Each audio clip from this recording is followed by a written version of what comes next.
Yeah, so this is implementing automation. Again, thank you everyone for coming, and thank you to those who are joining online. We really appreciate your time, and we're super excited to be able to present this topic. It's something that's kind of near and dear to our heart. I guess just a small housekeeping item. We could talk about this for 8 hours straight. If you gave us a mic and we could just start and not stop until, midnight. That being said, we do ask that you refrain on asking questions until kind of the end of the presentation. We're not going to duck out super early. We're not going to just say thank you and leave. We'll stay, answer any questions you may have. That also goes for those of you online. If you have any questions, post them in the chat and we will address them in order at the end of the presentation. So Built Smart, first of all, my name is Chris Wiesen. I'm the president and founder of Built Smart. It was founded in 2018. The last year and a half, we've actually really started focusing on technology and automation. We have a history of using automation for our processes, and we wanted to, focus on that as we work with new companies. Ben and myself actually know each other from high school. We were born and raised in Las Vegas and have been friends since that time. Ben came on in early May. Full time. And so since then, we've been building our relationships with the firms here in town and sharing our ideas. Yeah, and as I'm Ben Preston, I'm a registered architect in the state of Nevada, kind of turned software developer. And I guess that's all to say about me. We'll just kind of dive into the meat of the presentation here. What is included in this presentation and what is not? Unfortunately, we can't give like a super in-depth step-by-step detail on how to automate the exact function that you need, right? This is a very, very broad area of study. As such, we're going to lay the foundation. We want to teach you how we think about automation so that you can start thinking about it for yourselves. The objectives, we've outlined 4 objectives for this course. The first one is we want you to understand the 3 different types of automations that we see most useful. The second one is understanding kind of when to think about using AI ML. The third one is understanding that this is an iterative approach, just like designing a building. And finally, how to search for solutions and when to call in outside help. Why automation? I am going to maybe query a few people. Can anyone here answer, why do we want to automate stuff? Save time. Save time. That's a great one. Anything? Lack of new people to hire. Lack of new people to hire. Yeah, great. Yeah, on the surface, increased efficiency, reduced turnaround times, increased accuracy. Those are all the things that we talk about every single day. Those are the headlines. We want to dive one step deeper, kind of do a second level though. We want to stress that the reason we automate things is to provide a better working experience and by making our lives easier.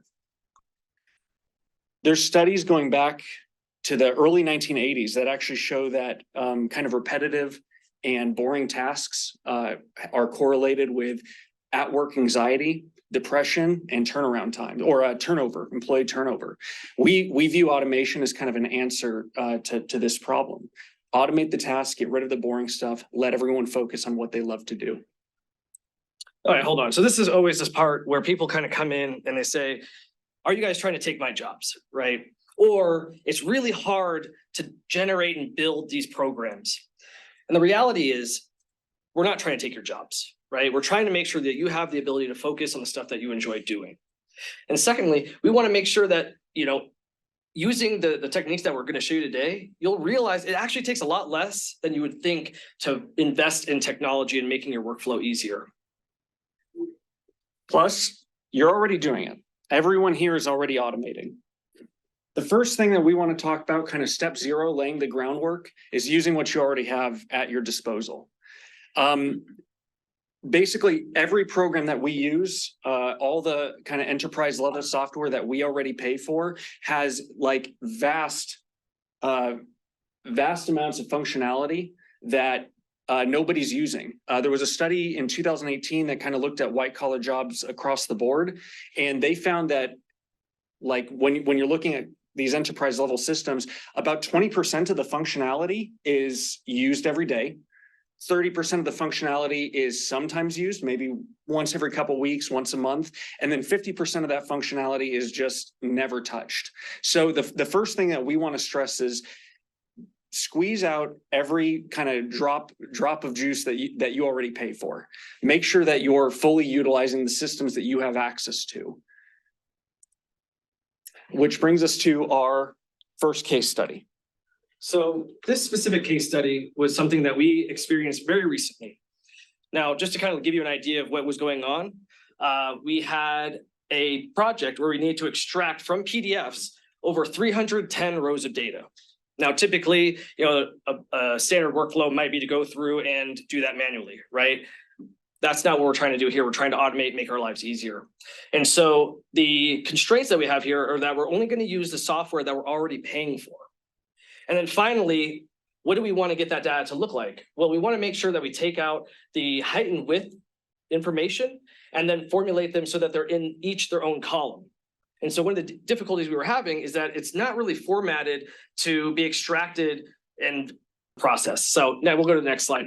So the first things first we're going to look at is using Excel, right? This is a tool that everybody has access to, everybody uses quite frequently, right? So around 2019, they actually expanded the types of data that you can ingest automatically using the program. And so what we did is we selected the file tab, we went into the data, and then we said pull from PDF. What that did then is gave us a UI that listed all of the tables in the PDF. We were able to select the table that we wanted to use and then import it using Excel Magic. Now, again, as I mentioned earlier, the format that was produced didn't have the height and width separated out. And so realistically, probably wouldn't have taken me too long to generate an Excel formula myself to kind of parse out that information. But why do that when we can use AI, artificial intelligence? Now, how many of you all are currently using artificial intelligence like ChatGPT, large language models in your process? Okay, we have a couple people here. Okay, so the reality here is that by simply asking the question in standard language format, we just tell ChatGPT, hey, I have an Excel document. I have the column A, and I want to pull out the width. And then we say the width looks like, the information that we're pulling from is width X height. So ChatGPT quickly generated a formula for me to use. I pulled that out, placed it right into Excel, and then pulled all the way down, and it extracted the width for me almost immediately. Next, I went through back to ChatGPT, grabbed told it I wanted the height, took that formula, placed it into the Excel document, dragged it all the way down, and my work was done. In total, it took me 4 minutes. And the reality is if I had done that manually, it probably would have been at least an hour. And I would have also introduced the opportunity for errors to arrive because maybe I wasn't paying attention. Great. So I hope that's a fair example of kind of making sure you're using what you already have access to. Now we'll kind of dive into the meat of the conversation here, and we'll kind of introduce these 5 steps that we like to use to implement new automations. The first one is identifying your goals. Basically setting the program. What is the end goal for the automation you're going for? We'll just to be clear, we're going to dive deeper into every single one of these steps, give examples, and kind of show you how we think on this. From identifying goals, you want to plan your approach, establish feasibility.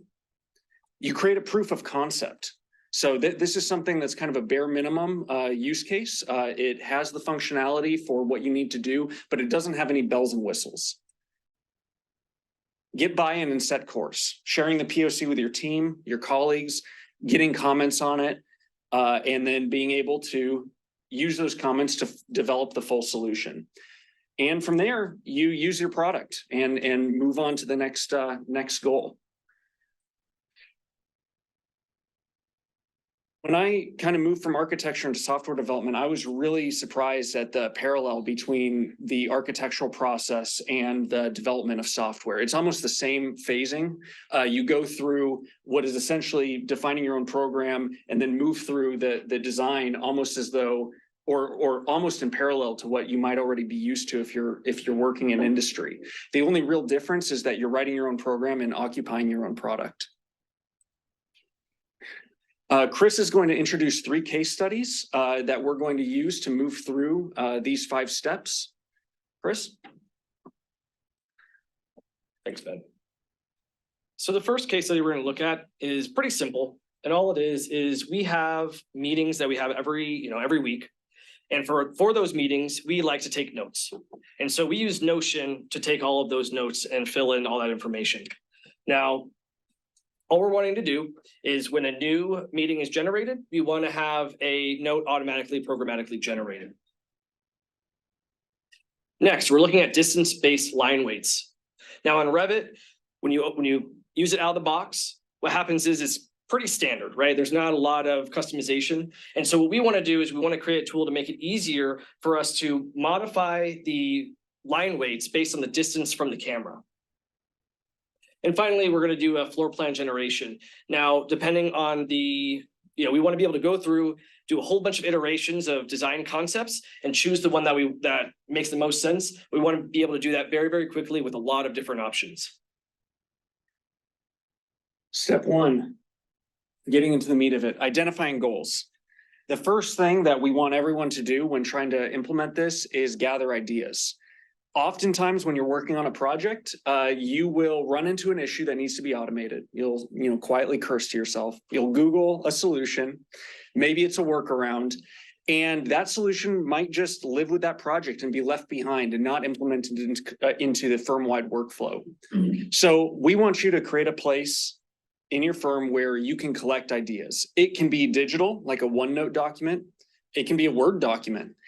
It could also be physical, a place, a whiteboard on which you put sticky notes on, or a pin board to put ideas on. But make a place where people can gather and put ideas and respond to those ideas. Performing postmortems on project phases and the projects as a whole, but about technology. I know a lot of firms do this already with marketing material, project information, process information. Do it for technology as well. Query what went wrong there, what went right. Gather those ideas, add them to the board. Finally, hold dedicated talks about the technology that you have implemented. We often will buy new subscriptions, or you probably have bought a new subscription to a software in the past couple of years. How often do you honestly check in on that? Hold a 15-minute huddle, talk to the users of the software, find out if it's working. These are all really important. When you're talking to your colleagues, your staff, one thing that you may be worried about is being able to maybe speak the technical jargon related to that tool. How is that rendering workflow going? Did meshes work better than BIM data? Who knows what it is? You don't need to. Focus on quality of life questions. Number 2 on the screen right now is actually our favorite, right? If you had a magic wand and you could change one thing about this software, what would it be? We love that question. People start talking, oh, I hate how it does this. Focus on quality of life. Finally, the final part of step 1 is documenting the scope. We offer up these 3 things as kind of the main scope document. A problem statement, which is what are you trying to solve? What do you not like about what you're doing right now? Cost impact. That can be either time or money, but basically just record how much time is it taking you on a per project or per month basis. Really record this because this is going to come in handy when you try to evaluate the ROI later. And finally, the target user story. This one I think might be the most foreign to people, but essentially the target user story is the end goal. And it's from the point of view of a user, what does this automation look like? So this could be something as simple as, when I do A, B just automatically happens. Or I want a button to press and a window pops up and I can enter information, press OK, and then the computer does its work. But document that user story. The reason we want you to do that is even if you don't end up implementing an automation yourself, taking these 3 facts to a developer is going to make their lives a lot easier and smooth out the whole process. So we're going to take what Ben just talked about and apply it to our case studies. So right now we have the meeting agenda and minutes helper. The problem statement that we've defined here is that we often forget to create the agenda when we set these meetings. The last thing we want to do is be sitting there right before the meeting, trying to quickly go through and create this note, right? Because then it takes you out of the moment and you might kind of start the meeting off on a bad note. The time cost impact. It's minimal, but again, you're scrambling at the beginning of the meeting. So really what that does, it allows you to kind of take a breather and know that everything is set up for you. Finally, the target user story. A new note and entry should be automatically created when the meeting is created, right? So it's very simple. You create the meeting, the note gets generated. Now we're looking at the distance-based line weights. Again, when we first talked about it, the reality is that the BIM software isn't really, set up to just kind of have a specific aesthetic. And so by going in and having to do that manually, we want to kind of automate that whole process. Now, this time cost impact is really large. You're having to go through, select all of the elements, change the line weights and, override settings just to make sure that it looks like what you want it to look like. Well, so the target user story should be pretty simple. The user should be able to push a button and have all of that line weight automatically created. Finally, looking at the floor plan generation. We want to be able to quickly go through and ideate and see what different configurations could be possible within a space. Now, the time cost impact on this is massive because the reality of the situation is this is a whole project phase on its own. So at the end of the day, the target story is going to be that the user should be able to import, set up the intended program, and the computer should spit out a whole bunch of different options that you can look through and then pull out the ones that best fit your needs. Which brings us to step 2. Step 2 is evaluate feasibility. This is actually kind of our beefiest chapter here. It's also one of the ones that has kind of the most, the most to consider. We really want to focus in on 3 things for this talk. Do you need artificial intelligence and machine learning? These are like huge buzzwords over the past 18 months or so. And we get questions weekly on, should we be looking into AI ML? Second one, I want to talk about how to search for solutions. There's 3 types that we want to talk about specifically. They're off-the-shelf codeless solutions and coded solutions. And finally, how to document the proposed tech stack. And the tech stack is just a fancy way of saying, what tech am I using to solve this problem? So let's dive into this AI ML question. I think to do this, the best way to start is looking at what traditional programming actually is. And before I kind of dive into this slide, I will say I probably should have added like a big red flashing light that's like oversimplification warning. This is oversimplified to the point where the concept is here, but the facts are a little blurry. But essentially, you can think of traditional programming as a system in which the user provides the data, a developer provides the program, the computer works on both of those together and spits out a result. The key feature of traditional programming is that you can usually describe the algorithm at work inside of it in a series of steps just using the English language. If A, then B. If C, then D. Basically, if you're, do not pass go, do not collect $200, that type of thing. There's a logic to it that you can verbalize. Artificial intelligence is really any system that attempts to emulate the larger human intelligence. So something a little more complex than if this, then that. Machine learning is a subset of AI that really focuses on taking in massive amounts of data, crunching that data to find kind of best fit solutions, almost doing a little bit of math and finding a function that works best to say, given this data, we get this outcome. And then spitting out that mathematical function for you to use in the future.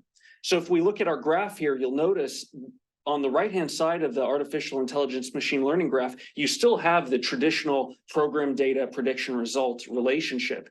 The only difference here is, unlike in traditional programming, where a developer is making the program and writing it, in the artificial intelligence machine learning model, you essentially have training data and an intended result, a computer crunching that down and spitting out an algorithm, which then acts as your program. The user provides new data to that program, and we get a prediction on what is expected. You should consider using AI ML, consider searching for an AI-based solution when a couple things are true. The first thing is the automation can't be expressed as a simple series of steps. So if you're sitting there and you kind of know your inputs, for instance, I'll go back to our case study. Our input is like a meeting being created, right? Our output is a Notion note being created. That's somewhat expressible. If you can't express that, then maybe AI ML is appropriate. The second one is the exact inputs are unknown. So I always like to, we had a good amount of ChatGPT users here. So I liked ChatGPT for this use. Think about the amount of different configurations you can input into ChatGPT. You can input Chinese characters, you could input Shakespeare sonnets, you could input questions. There's a million different things that it can do, and there's no way to program, there's no way that the program can expect what you're asking it. So that's a good clue as to when you can expect to use AI ML. Finally, and potentially most importantly, you have oodles and oodles of data that you can use as training data. There are dozens of different flavors of AI at this point. Some are exceedingly complex. Some are actually rather simple compared to what I think most people think it is. But all of them rely on training data, and all of them rely on enough data to crunch to create those algorithms that they rely on. So in short, yeah, can't be listed as a system, a list of steps. Input conditions are unknown, and you have a significant amount of data at your disposal. So as we did earlier, we're going to take what Ben just talked about and we're going to apply it to our case studies. Now, Ben did kind of throw me under the bus for this first one because he gave you guys the answer.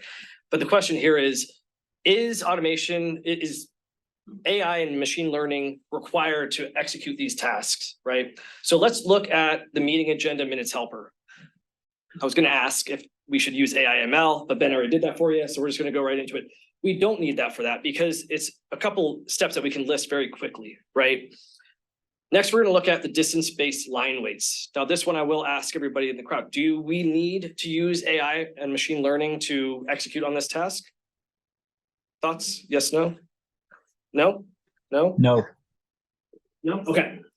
Correct. No, we don't need to use AI for this task. And the reason being is because we already know that we're going to get specific objects. We might not know what exactly those objects are, but we do know that there's going to be walls, windows, and such. And if it falls within a certain range, we'll just grab them and apply that edge to that object. So we don't need machine learning to do anything to help us with that. Now, at this point, it's kind of a gimme, but do we need to use machine learning for floor plan generation? Yes, yes, okay.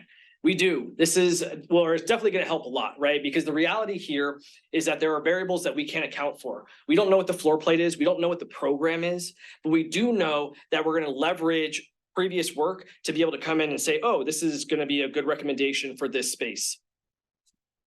Great. Thank you, Chris.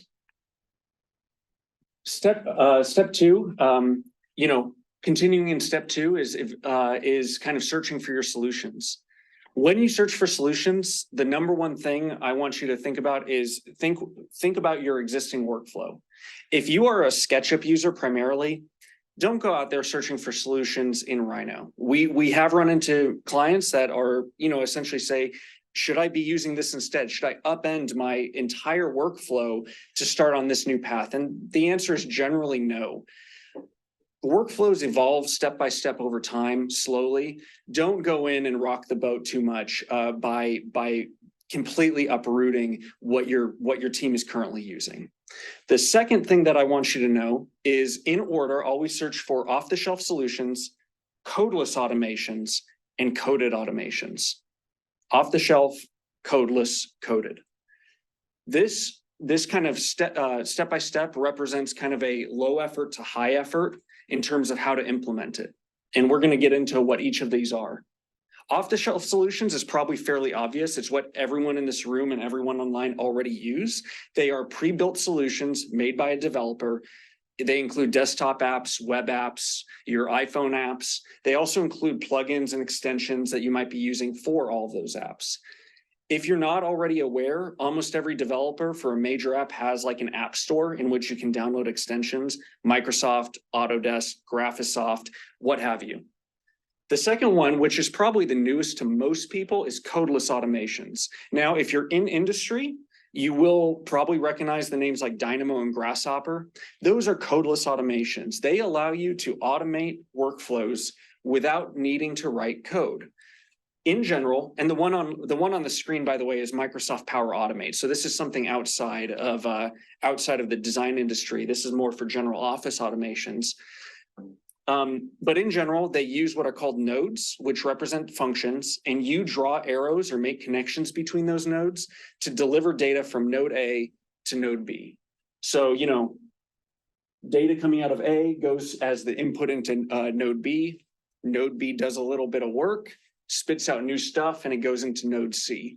Nearly every codeless automation platform on the market right now uses some form of this graphic trend. And finally, my favorite and also by far the most nerdy, of course, is just program solutions. This is where you would have to learn a programming language. It offers the most flexibility, but also it's the hardest to implement. When you're searching for specific solutions, the first thing that you should always do is talk to your friends, coworkers, and consultants. If they're using something and they like something, chances are you will too. That one-on-one conversation about how did you solve this problem? I have this problem, I want to solve it too. Make the conversation about technology more present, bring it up.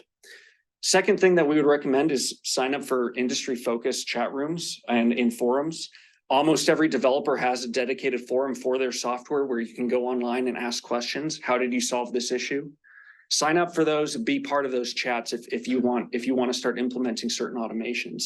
There's also Discord groups and Slack groups. Those are more like chat rooms rather than forums, but those are also, there's dedicated spaces on both those platforms where it's just industry insiders talking shop about how to best do stuff.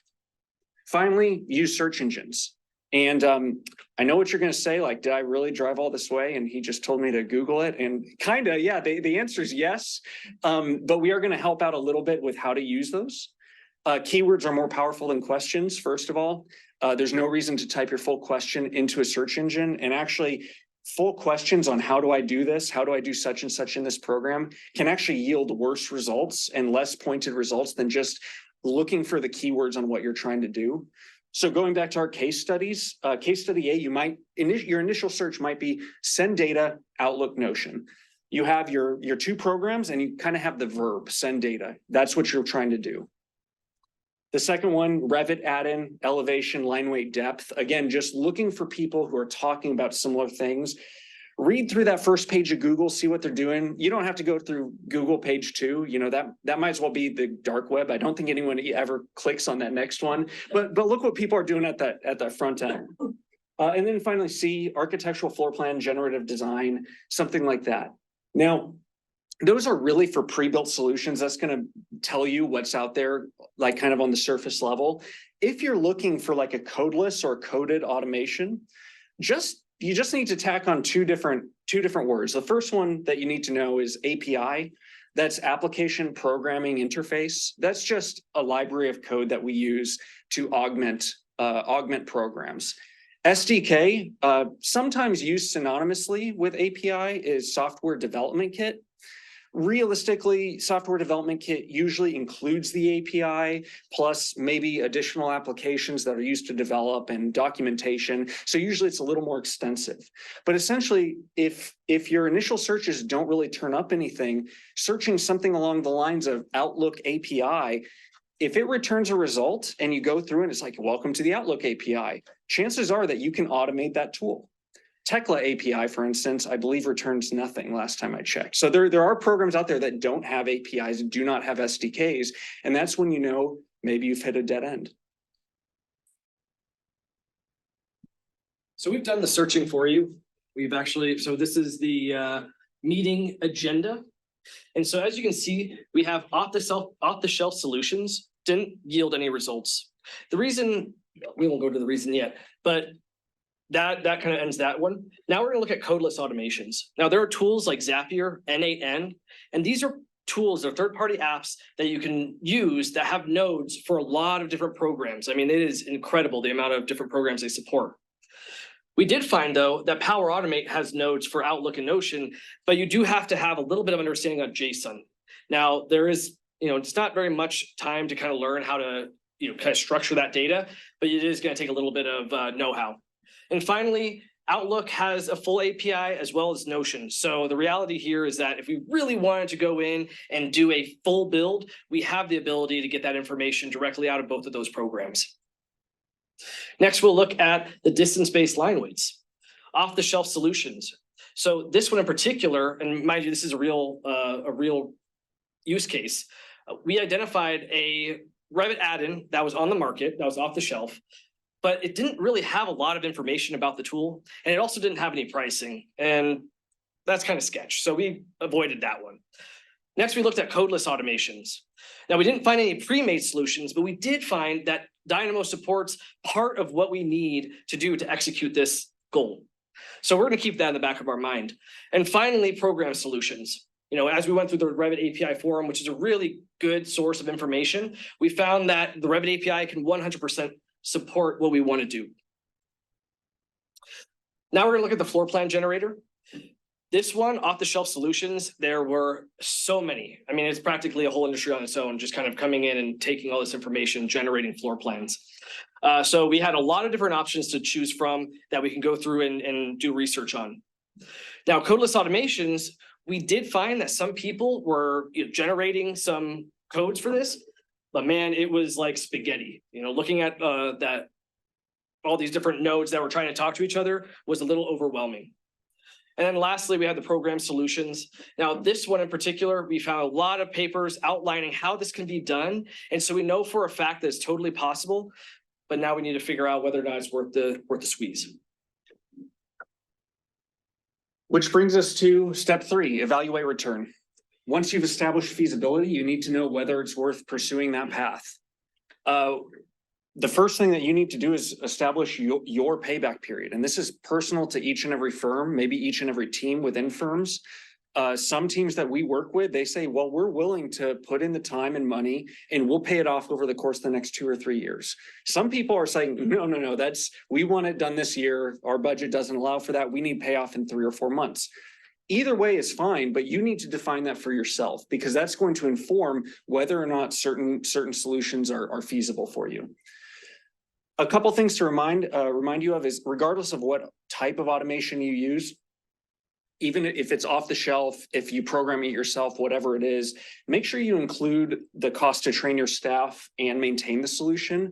Oftentimes we find that people are like completely aware of the monthly seat cost and the time it takes or the time it takes to initially develop, but they forget about kind of that ongoing cost or that one-time cost of bringing everyone up to speed. Finally, we are not accountants. So, there's multiple different ways to determine payback period. The one that we personally like to use is just that payback period is equal to your initial investment divided by the monthly return minus the monthly cost. That equation, when your inputs can be either time or money, as long as you don't kind of mix and match units. And that will help you determine, is it within my acceptable period? If the ROI isn't making sense, if you go through this, you look at the codeless automation and you say, you know what, it's going to take me a week just to learn this. And then I think it's going to take me another couple of weeks to figure it out like full time. This just doesn't make sense. We're trying to automate something that's only an hour per project. We just can't justify it. This is kind of when to call in a professional. Professionals know the APIs more. They know how to code, inherently. They might be able to execute something like same day, to be honest, if it's small enough. If it's larger, they might say, yeah, we can do this for this price. And suddenly that ROI might make sense. So now we're going to look at the time impacts for each one of the things that we searched earlier for our case studies. Now, for the first one on the meeting agenda helper, we don't really have to worry about the off the shelf since there were no options to choose from. Now, looking at the codeless automations, we have the Zapier, the N8N that could execute on this. But the problem is that you're looking at, let's say $25 a seat for every person that wants to use this add-in. So what that means is that you're going to have to account for that when to save a minute, is it worth $25 a month? Now, Power Automate, though, because a lot of people already use Microsoft services, Power Automate is already included. So there are a lot of tools that you can get access to that you're already paying for. Lastly, we look at the program solutions. Honestly, it's just too much time to learn how to implement this. I'm not trying to learn how to code to save 30 minutes a month, right? So what our recommendation is to use Power Automate. Use the tools you already have at your disposal, the things you're already paying for, to execute on your goals. Now we're going to look at the distance-based line weights. We looked at, so remember we looked earlier at the tool and everything. We weren't really impressed with the result that we found. So, we did a demo, we looked for a demo and we were like, yeah, this isn't going to work. So we pushed that off to the side. Now there are no pre-made solutions, so we're not going to go into that, but there is a notable learning curve, but a majority of that work can be done using Dynamo. So then we're going to look at the program solutions. And again, it's one of those situations where, are you willing to spend the time to learn a whole new language just to go in? And while saving 2 hours of project is still significant time savings, is it worth it for you to go in and learn a new language? Probably not. So we're going to recommend going in and using Dynamo. Now, again, this is one of those things where you do have to teach yourself how to interact with Dynamo in a more complex manner, but it's definitely going to be a lot easier than trying to learn a whole new language. Last, we're going to look at the floor plan generator. Now, on this one, we're going to really focus on the off-the-shelf solutions because at the end of the day, this is too much, this is too deep of a project to take on as as someone who's not familiar with coding. So what we're going to do is we're going to do a deep dive into all the different solutions that are available on the market and identify the one that's going to be best suited for our needs. Which brings us to proof of concept. Now, we are going to show the proof of concept for A and B, but we want you to understand that the journey isn't over for C. Like Chris said, you do still need to do the research on which solution is best for you. And you also need to track it like a project. Again, going back to what we said at the very beginning, you bring on a new software, you have to check in with it. How is it going? Are we getting the bang for the buck? To do a POC, you need to define the bare minimum functionality. We're going to go through our case studies one last time to look at what each of those are. You need to outline the logic for that functionality, and then you need to set a deadline. You set a deadline because too often people are super gung-ho about yeah, we want this tool, we want this automation, and then paid projects get in the way. So our biggest recommendation here is treat this like a project. Assign someone to it and make sure that they're meeting deadlines just like they would those on projects earning income. So the proof of concepts for these are going to vary, but for the meeting's agenda, it's pretty simple, right? All we really need to include is create a new note whenever a meeting is scheduled. We're not going to worry about the note title. We're not going to worry about who was invited or what time it was. We just want to confirm that it's possible to get the data from the first program into the second. The distance-based line weights. Now here, all we want to do is we want to make sure that if we have a view and we have objects within the range, they're going to be given a bolder outline, and the objects in the back are going to be lighter shade.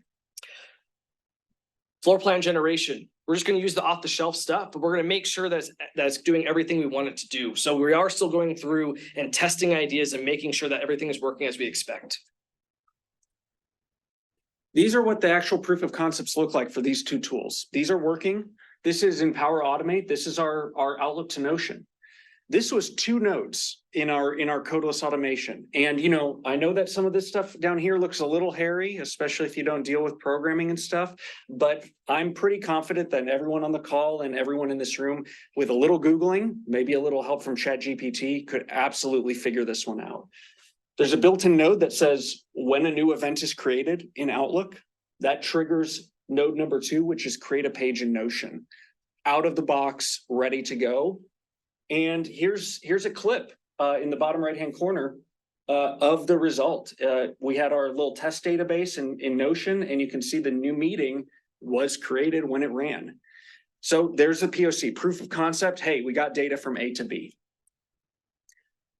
Little hairier, don't worry too much. So this is in Dynamo. This is our case study B.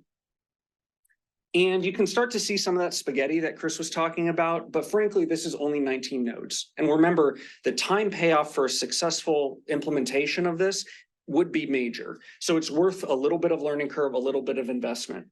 But when you break this down, it's really not that big of a deal. You know, the green gets the element's location for all the elements in the view. The light blue gets the camera location. And this kind of aquamarine teal color compares those distances. Is it more than 20 feet? Is it less than 20 feet? Exact implementation may vary, right?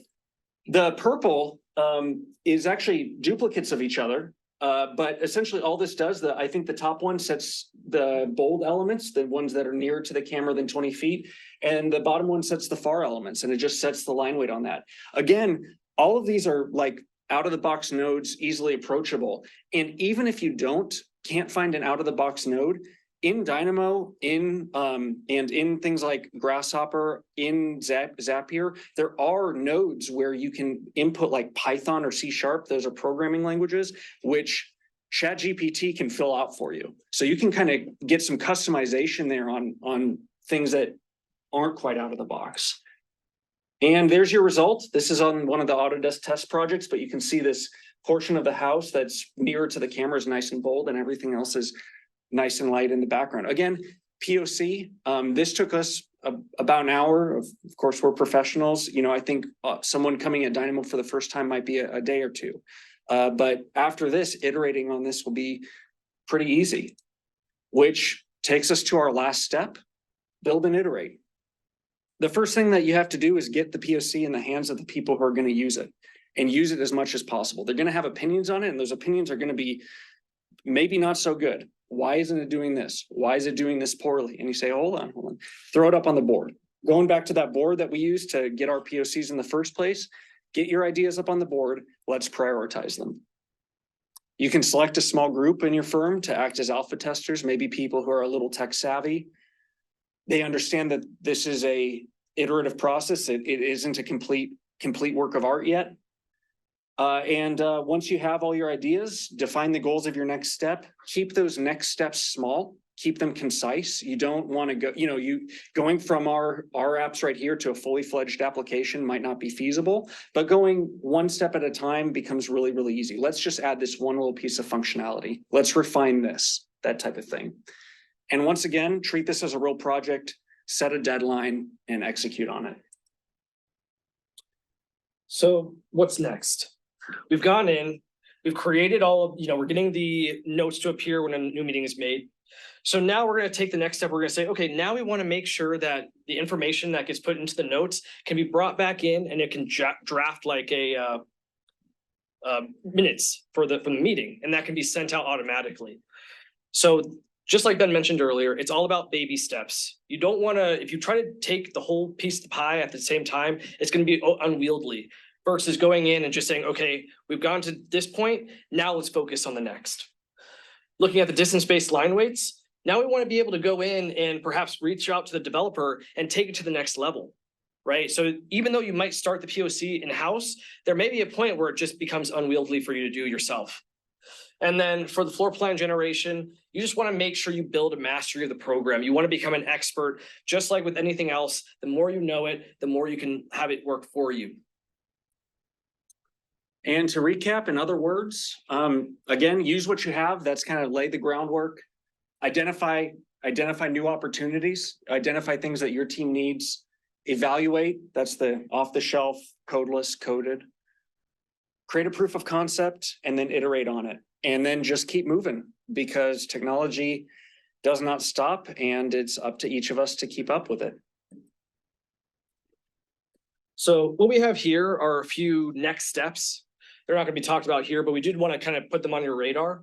Now, if you enjoyed this and felt like this was a good conversation to have, right? Like Ben mentioned, technology is not slowing down. It's only becoming more ingrained in our workflows. If you want to learn about more of this stuff, please let the AIA know, so that way we can schedule, we want to turn this into a series ideally. And so we can go into some of these deeper steps. And at this point, we'll open it up for questions if anybody has anything specific. We can kind of chat. Yeah, absolutely. I have chat open in front of me. We're welcome to, questions are welcomed. I do have a question for, we tend to not be cookie cutter at Okay. all. You know, with what we do, ours is very specialized. Where do you see automation helping a firm that we really never do the same thing twice? But I see certainly some areas, but I specifically in Revit, where would it benefit a firm who really just, I mean, I'm designing a project with a dragon right now. So first of all, for those of you at home, the question was, for a firm that does basically custom everything, one-offs on every project, where do you see automation fitting in? It's a complex question. First things first is you probably do have repeat processes on the administrative side. We do. Part of the attempt to kind of show that outlook versus notion was to highlight the fact that this isn't just design technology. Basically every software that we use, most of them, I would say about 90%, have open APIs that you can automate your own custom workflows on. Inside design technology, it does become harder, especially because I don't know specifically what your firm Right. does or what it tries to produce. But the reality is that you probably do have repeat processes such as project startup, right? Importing those Revit families or importing that BIM data. There's probably BIM cleaning ideally to do, or data management of some sort on maybe projects that require BIM deliverable. Every architect sends our perfect BIM file to us. Yes, Every time. That's right. Every architect sends a perfect BIM file. That's what he said for the folks at home. I think it was sarcastic. Anyway, there's still opportunity. And again, that's where that first step comes in gathering ideas from your team, asking them what annoys them the most, what don't they want to do anymore. And you'd be surprised on what actually is automatable. Very interesting. We actually automated some things inside of NetSuite in the last few weeks, which was a very fascinating process. So I'm really interested in what can happen in Revit and AutoCAD and things like that. Sure. Even Outlook, where you just mentioned that, is It's surprising how simple a task might be, but once you automate it, how much weight it takes off your shoulders. A great example that we've done internally, right, is every time we get a new project, or initially I would have to go through and create a new folder, create the file structures inside of it, move stuff into where it needs to go. Now all I do is I just come up with the new project number, right? And so now all I do is I built a little program where I just input the name of the project. I say what type of project it is, because it does determine, which kind of folder structure we use. And then I just click OK. And then I can use that. And then now we can take that information, right, and start to populate on all of our other software. So if we're using QuickBooks or we're using Outlook, all of my Outlook, I use the same project numbers to organize all of my emails. So why do I want to go through and do that same repetitive task? It's not hard. But once I got that done, it made it so much easier. Now I don't have to sit there and push it off. It's like, oh, okay, cool, new project, boom. If I don't use it, it's not a big deal. It didn't take me very much time. Yeah. No, I admit I came into this thinking this was more Revit and AutoCAD oriented, but I'm fascinated with the automation side on. I think that's a major point that we wanted to make sure that this presentation handled, was that we're not trying to just, it's not just about Revit or any one specific software. This is all about changing how you look at your problems and how you try to solve them, right? Most of the time people go in and they kind of fall back into the status quo of how they were taught, versus coming in and taking a few extra moments and saying, wait, if I could just apply a little bit of logic to this, maybe there is an opportunity to save a significant amount of time. We do have a question from, that wasn't for us? No. Okay. I was trying to prompt and see if anyone would give us success stories, maybe of things they've done. I'm thinking too, like you're talking about kind of unique design problems and you have something new for each project, and that's very time intensive. So that idea of anything you can do to save time, with the tasks that maybe are not creatively fulfilling or take away from that design time is really priceless. Mhm. And I wonder if it would make, like, if people might keep a journal or a list for a couple of week period or something and just notice those repetitive things that they're doing and then start to realize if they could have an automated process for those, recognize how much time they might save. Yeah, so I'm gonna reiterate that for people online. The idea was to potentially keep a journal of tasks that you're doing, just to see if you are actually doing repetitive mundane tasks over the course of a couple weeks. And that's a great point. There are also, just a heads up, there's automations on taking those notes. There are platforms out there. One in particular, I don't want to mention it because I think we're still kind of inside the CEU. I don't want to be an advertiser for it, but essentially there's platforms out there that can basically record what you're doing, and you can review how many times you did something or how long a specific thing took you. And there are platforms out there that are design software specific. You put it out to your firm. It can also help you understand, like, oh, wow, my team is spending a lot of time on this. I had no idea that was absorbing that much of our DD budget. So there's definitely benefits out there. We've actually implemented one such software that just kept track of kind of what was happening inside like the Revit space, just to understand user flow. And I think, you know, at the end of the day, if you're ever sitting there and you're just really bored, I'd probably take a moment just to kind of sit back and say, why am I bored? Is it because I'm doing something extremely repetitive? You know, obviously, if there's a lot of calculations or anything like that, you know, it might not be the right thing to automate. But typically, when you find yourself kind of daydreaming, you may be able to kind of take a moment to take a step back and review that process and see if there's an opportunity to automate it. Yeah. Any other questions? This is that point where we say we must have knocked it out of the park. There were no questions. Yeah, no Everybody got everything they wanted out of it. So this is the end of the CEU. We do want to kind of throw up our next slide. So this is actually a free add-in that we've created for Revit. And so if you're interested in, you know, maybe playing around with the plugin, you can download this one. It's completely free. Doesn't cost anything. It's not a trial, and it actually helps with a lot of documentation tasks as well as prototypical design finishes. And then finally, this is our contacts information. So you can scan each QR code. The first one will take you to our BillSmart website. The second one will take you to the Foundry website. And then lastly, we have the email QR. If you use that, it just kind of generates, you can, you know, on your phone, it'll pop up our email and you can write an email to us. Thank you, everyone. Yeah, thank you. We will be sending out a copy of the presentation afterwards through the AIA. So that way you guys can get, you know, if you have any other questions, you'll have the ability to reach out to us. Yeah. Awesome. Thank you very guys. much. Thank you very much. Thank you.